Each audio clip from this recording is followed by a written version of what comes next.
thunderstorms.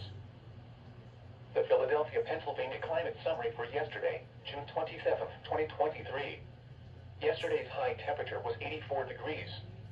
This high was 2 degrees below the normal high of 86.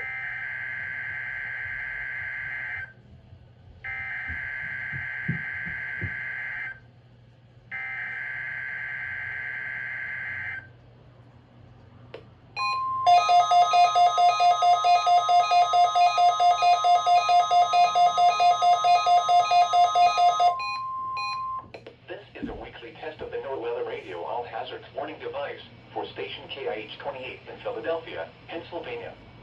During potentially dangerous weather situations, specially built receivers are automatically activated to warn of the impending hazard. Tests of the signal are normally conducted by the National Weather Service in Mount Holly, New Jersey every Wednesday between 11 a.m. and noon. If there is a threat of severe weather during the normal test time, the test will be postponed to the next good weather day.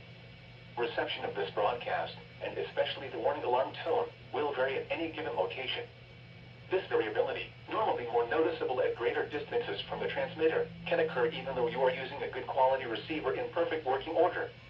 The warning alarm tone will be activated for hazardous weather watches and warnings for the following counties and marine areas near the city of Philadelphia, in Pennsylvania: Berks, Bucks, Chester, Delaware, Montgomery, and Philadelphia. In New Jersey: Burlington, Camden, Cumberland, Gloucester, Hunterdon, Mercer, Monmouth, and Salem.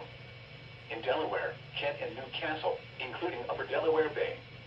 And in Maryland: Seatville, including Chesapeake Bay north of Pools Island.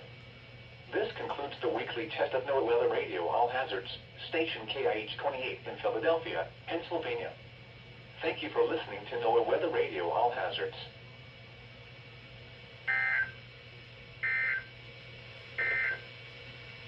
Here is the official National Weather Service forecast.